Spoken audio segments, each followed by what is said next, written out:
दिवस झाले? 16 वर्ष. हा? 16 वर्ष. 16 वर्ष. तुमची चौथी टर्म आहे. हो. 15 माझं आता वय आहे 28 वर्ष. मी 2 टर्म तुम्हाला मतदान केलं. जामगाव ते वायगाव रस्ता 20 वर्ष कोण झालं नाही, मी माझ्या डोळ्याने बघतो. बरं. तुम्ही सांगता या रस्त्याला नंबर नाही, मग या रस्त्याला नंबर नाही का? आता बी ऐका ना. अरे ऐका ना बाबा. ऐका ना, समजा ना. आमच्या मतदानावर तुम्ही निवडून येता, हे मान्य आहे सगळ्या गोष्टी. हो. मी खरं म्हणजे हा नियमच नाहीये की आमदार तुमच्या गावात आलं पाहिजे म्हणून. आता मध्ये मध्ये बोलू नकोय राजा. Brought to you by Global St. Angelo's Venture Funding.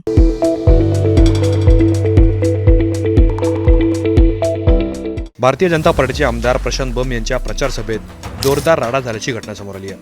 Prashant Bamb यांचे समर्थक आणि स्थानिक नागरिकांमध्ये शिवीगाळ आणि बाचाबाची झाल्याचा व्हिडिओ सोशल मीडियावर चांगलाच व्हायरल होतोय.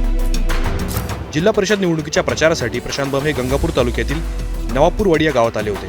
त्यावेळी हा जोरदार राडा झालाय. गावातला रस्ता का झाला नाही, इतक्या वर्षानंतर तुम्ही गावात का आलात, असा सवाल एका स्थानिक तरुणाने केला होता. यावेळी आमदार बंब यांनी तरुणाला शांत करत त्याच्या प्रश्नाला उत्तर देण्याचा प्रयत्न केला, परंतु या चर्चेनंतर घटनास्थळी शिवीगाळ आणि धक्काबुक्की झाल्याचं पाहायला मिळालं. नंतर विचारलं पाहिजे काय काय बोलले आणि त्यानंतर म्हणाले की खरं म्हणजे हा नियमच नाहीये की आमदार तुमच्या गावात आलं पाहिजे म्हणून. आता मध्ये मध्ये बोलू नकोय राजा. ए राजा, आता ऐक जरा तू येणार नुसतं माझ्या ह्याच्यावर बोलू. सांग ना. तुम्ही आमचे एक लोकप्रतिनिधी. ऐका ना. माझं बी ऐका ना. अरे ऐका ना बाबा. ऐका ना, समजा ना. आमच्या मतदानावर तुम्ही निवडून येता, हे मान्य आहे सगळ्या गोष्टी. हो. मी त्या पोराला विचारून तुला मी एक प्रश्न विचारतो, हे प्रश्न तुम्ही 100% विचारा. जर आमच्या गावात एक सुविधा जर असत्या, आम्ही गावात राहिलो असतो, खेडेगावामध्ये आम्ही कुठे गेलो असतो, तुमच्यापेक्षा वर गेलो असतो कुठेतरी. आम्हाला काही अडचण नाही. तुम्ही जसे कुठल्या तरी घरातून राजकारण करता तसे आम्ही बी करू शकतो, त्याचा काही विषय नाही. तुमचा प्रश्न तुम्ही काय, तुम्ही आमदार होऊन किती दिवस झाले? 16 वर्ष. हा? 16 वर्ष. 16 वर्ष. तुमची चौथी टर्म आहे. हो. 15 माझं आता वय आहे 28 वर्ष. मी 2 टर्म तुम्हाला मतदान केलं. हा? तुम्ही निवडून आले, मान्य आहे. तुम्ही पहिल्या वेळेस अपक्ष म्हणून निवडून आले. हो. जामगाव ते वायगाव रस्ता 20 वर्ष कोण झालं नाही, मी माझ्या डोळ्याने बघतो. तुम्ही सांगता या रस्त्याला नंबर नाही, मग या रस्त्याला नंबर नाही का? बोला ना तुम्ही. पहिले point ना, चांगलं विचार. तुम्ही एकदम असं नाही विचार. कारण चांगल्या की पद्धतीने विचार. सगळे गावकरी आहे. आम्ही तुम्हाला मतदान करता तुम्ही निवडून आलेले. अरे झालं ना, repeat नका करू. आणि मला ऐक जरा. हा, बोला. मित्रांनो, सगळ्यात पहिली अशी गोष्ट आहे. आमचा मतदारसंघ बाँड्रीवर सुटतो. हा, तिकडून वैजापूर येतो, बोरणार जितके काम आहे वैजापूर तालुक्यामध्ये, आमच्या शिवापर्यंत रस्ता येईल बगडीचा डांबरी. आम्हाला रोज त्या रस्त्यानं दगड तुडीत जावं लागायचं. कुठला कॉन्ट्रॅक्टर होता काय, 6 महिने पुढे आला, जेसीबी सगळं उकरून टाकलं, दगड दाबून टाकले, रोज धड करीत त्याच रस्त्याने हिंडावं लागत. तुम्ही 20 वर्षामध्ये पहिल्या वेळेस नावपुराळीमध्ये आले, तुम्ही आम्हाला प्रश्न विचारा. उलटा आम्ही तुम्हाला विचारायला पाहिजे काय कारण तुमचं. माझी फार मोठी चूक झाली भैया. मी तुमच्या गावात आलो नुसतं माझ्या ह्याच्यावर बोलू.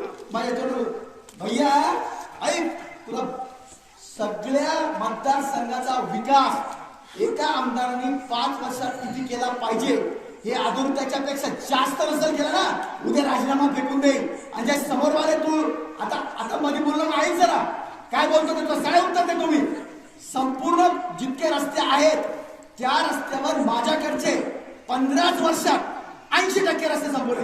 जर तुझ्या गावात नसल बनलेले आणि तुला काही घेणं देणं नसल, बरोबर आहे की नाही? ही घटना घडली त्यावेळेला गावामध्ये नेमकं काय घडलेलं होतं, विरोध कुणी आणि कशासाठी केला, या सगळ्या प्रकरणावरती आमदार प्रशांत बंब यांनी त्यांची भूमिका मांडली. मी असं कोणतंही आजतागायत काम केलं नाही. मला लोकांचा प्रचंड प्रतिसाद आहे. काही निवडक असे उद्बिल्ले असतात. जसं आता मी त्या नवापूरला गेलो होतो, जवळपास 1 ते सव्वा तास भाषण करून मी माझ्या सगळ्या डेव्हलपमेंटच्या गोष्टी सांगितल्या, ज्या गेल्या 78 वर्षात कोणी हिंमत करत नाही गावात गेल्यावर आपापली केलेली डेव्हलपमेंट सांगायला. झाल्यानंतर माझ्या विरोधकांचे नावं घेत नाही, सर्वांना माहिती माझे विरोधक कोण आहे म्हणून, त्यांचे 2-3 कार्यकर्ते आले. सगळा कार्यक्रम संपल्यावर, म्हणजे आम्ही आता समारोप करत होतो कार्यक्रमाचा, सगळे लोक खुश होते. सगळे लोक सांगत होते की साहेब तुम्ही इतकी कामं केली, आता फक्त आमच्या गावात येत जा. नंतर ते 2 जण आले, काही प्रश्न विचारले. मी त्यांना सांगितलं या प्रश्नाचं सर्व सव्वा तास मी सर्व या गोष्टी मांडलेल्या आहेत, तुम्ही नंतर विचारा. तरी त्यांचा प्रेस त्यातच सांगितली. एकाचं उत्तर बरोबर भेटलं, मुद्दाम दुसरी विचारली, दुसऱ्याचं सांगितलं, तिसरं विचारलं, तिसरं सांगितल्यावर चौथ्यावर ते चौताळून, जसं मी बरोबर बोलतोय आणि ते निरुत्तर होत आहेत, मुद्दाम चौताळू लागले. सगळे गावकरी त्यांच्यावर उलटले आणि अक्षरशः त्यांची पळताभुई थोडी झाली.